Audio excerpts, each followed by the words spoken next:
Zee Marathi वाहिनीवरील चला हवा येऊ द्या कार्यक्रमाचा मंच म्हणजे मराठी टेलिव्हिजन विश्वातील प्रेक्षकांसाठी तुफान हास्याची आणि धमाल विनोदाची मेजवानी म्हणता येईल। यामधील सर्वच पात्र जितक्या आत्मीयतेनं प्रसंगानुरूप विविधांगी भूमिका निभावतात त्याला दाद ही दिली गेलीच पाहिजे।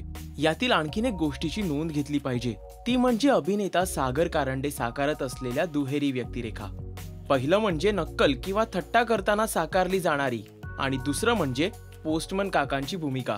अतिशय हळव्या स्वरात महाराष्ट्रातील एखादी वास्तववादी समस्या किंवा सामान्य व्यक्तीचा प्रश्न असो तो दर्शकांसमोर पोस्टमनच्या रूपानं सागरने अगदी उत्तमरित्या साकारला आहे। कि उसके साथ इस तरह का अत्याचार हुआ है तो उसके बाप ने एक जोर का थप्पड़ मार दिया उसके मुंह पर और आइंदा मुंह ना खोलने की धमकी दी। हमारे देश में आधे से ज्यादा इस अत्याचार के खिलाफ कोई कंप्लेंट नहीं लिखाई जाती और सबसे हैरान करने वाली बात यह है कि कई बार अत्याचार करने वाला रिश्तेदार ही होता है।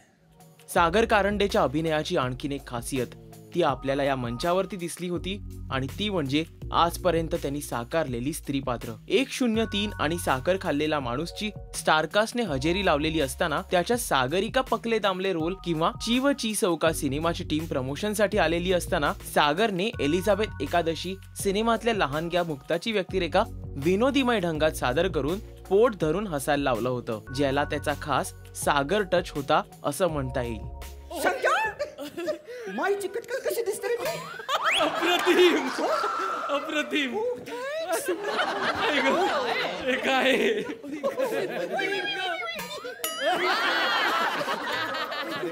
रे लांब काय थांबली पटकनी।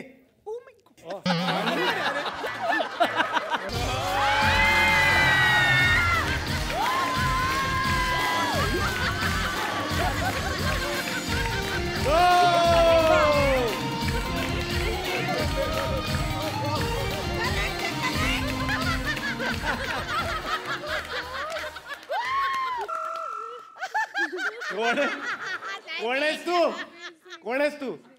झेंडू। ही झेंडू कमी सागर कारंडूच जास्त वाटती।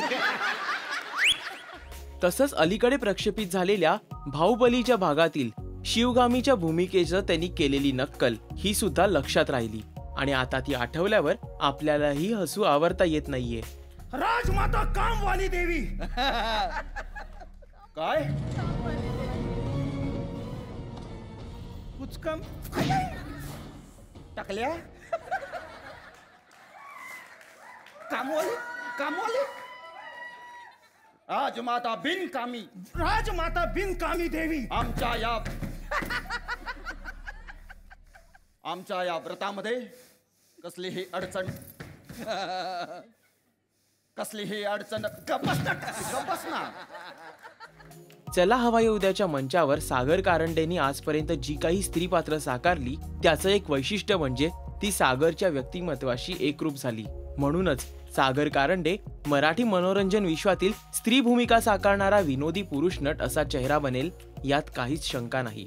आतापर्यंत आपल्याला सागर कारंडेची चला हवा येऊ द्याच्या मंचावरील कोणती भूमिका लक्षवेधी वाटली किंवा पसंत पडली पोस्ट करा आपले व्ह्यूज या व्हिडिओच्या खाली असलेल्या कमेंट सेक्शन मध्ये आणि हा व्हिडिओ लाईक करून शेअर करायलाही विसरू नका।